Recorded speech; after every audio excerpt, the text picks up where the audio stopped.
Hello, everyone. Welcome to Herox Dose, the channel where I share my insights and tips on personality types, personal growth, and self-improvement. If you're new here, please consider subscribing and hitting the bell icon to get notified of my future videos. Today, I want to talk about the INFJ personality type, which is one of the rarest and most misunderstood types in the Myers-Briggs Type Indicator, MBTI. INFJs are often called the advocates or the idealists because they are driven by their values, intuition, and vision to make the world a better place. They are compassionate, creative, and deep thinkers who can see beyond the surface of things. However, being an INFJ is not always easy. There are many challenges and struggles that come with this personality type, such as feeling lonely, misunderstood, or overwhelmed by their own emotions. That's why I want to share with you some things that I wish every INFJ could know and remember. These are not meant to be definitive or universal truths, but rather some personal observations and advice that I hope will resonate with you and help you embrace your unique gifts and strengths. So without further ado, here are 10 things I wish every INFJ could know. 1. You are not alone. Even though INFJs make up only 1% to 3% of the population, there are still millions of people who share your personality type and understand how you feel. You can find them online, in forums, groups, or communities dedicated to INFJs and other personality types. You can also connect with people who have different types but appreciate your perspective and values. Don't be afraid to reach out and seek support from others who can relate to you and your experiences. 2. You are not weird. You are just different, and that's okay. You don't have to fit in with the crowd or conform to the norms of society. You have your own way of thinking, feeling, and doing things that may not make sense to others. But that doesn't mean they are wrong or inferior. In fact, they are often innovative and original. You have a unique vision of the world that can inspire and influence others in positive ways. Don't let anyone tell you that you have to change or hide who you are to be accepted or successful. 3. You are not too sensitive.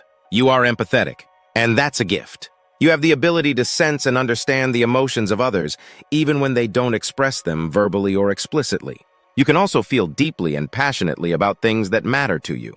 This makes you a caring and compassionate person who can connect with others on a meaningful level. It also makes you a powerful agent of change who can motivate and inspire others to take action for a good cause. Don't let anyone make you feel guilty or ashamed for having feelings or caring too much. 4. You are not indecisive. You are thoughtful.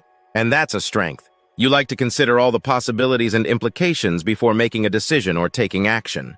You don't rush into things without thinking them through or weighing the pros and cons. This makes you a wise and prudent person who can avoid unnecessary mistakes or regrets. It also makes you a visionary who can see the big picture and plan for the future. Don't let anyone pressure you into making hasty or impulsive choices that go against your intuition or values. But you are not weak. You are resilient. And that's admirable. You have faced many challenges and difficulties in your life, but you have never given up on yourself or your dreams.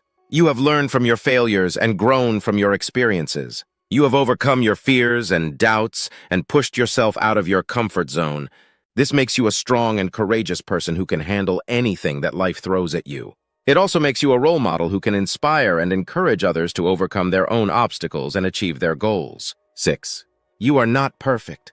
And neither is anyone else, and that's okay too. You have high standards and expectations for yourself and others, but sometimes they can be unrealistic or unattainable. You tend to be hard on yourself when you fall short of your ideals or make mistakes. You also tend to be critical of others when they don't meet your expectations or share your vision. This can lead to frustration, disappointment, or resentment on both sides. Remember that no one is perfect, including yourself. Everyone has flaws, weaknesses, and limitations that they need to work on or accept. 7. You need to take care of yourself too, not just others. As an INFJ, you are naturally inclined to help others in need, even at the expense of your own well-being. You often put other people's feelings, needs, or interests before your own. You may also neglect your own physical, mental, or emotional health in favor of pursuing your ideals or fulfilling your responsibilities. While this is commendable and noble, it can also be unhealthy and unsustainable in the long run. You need to balance your altruism with self-care. You need to set boundaries, prioritize your needs, and practice self-compassion. You can't help others if you don't help yourself first. 8. You need to express yourself too, not just listen to others. As an INFJ, you are a great listener who can offer support, advice, or insight to others who confide in you. You are also a great observer who can notice and appreciate the details and nuances of life. However, you may not be as good at expressing yourself or sharing your own thoughts and feelings with others. You may keep them to yourself for fear of being judged, misunderstood, or rejected. You may also think that they are not important or relevant enough to be voiced. While this is understandable and respectful, it can also be isolating and limiting. You need to communicate your needs, opinions, and emotions too. You need to let others know who you are, what you think, and how you feel. You have a lot to offer and contribute to the world, and you deserve to be heard and understood. 9. You need to have fun too, not just work hard. As an INFJ, you are a dedicated and diligent person who takes your work seriously and strives for excellence in everything you do. You are also a curious and creative person who enjoys learning new things and exploring new ideas. However, you may not be as good at relaxing and enjoying yourself or having fun with others. You may see leisure or recreation as a waste of time or a distraction from your goals or obligations. You may also feel guilty or restless when you are not being productive or useful. While this is admirable, it can also be stressful and exhausting. You need to balance your work with play. You need to take breaks, unwind, and have fun too. You need to enjoy the present moment and the simple pleasures of life. 10. You are enough, just as you are. As an INFJ, you're a rare and valuable person who has many qualities and talents that make you special and worthy of love, respect, and appreciation. However, you may not always see or believe that yourself. You may doubt your abilities or potential or compare yourself to others who seem more successful or happier than you. You may also feel like you have to prove yourself or earn your place in the world by doing more or being better than others. While this is normal and human, it can also be harmful and unnecessary.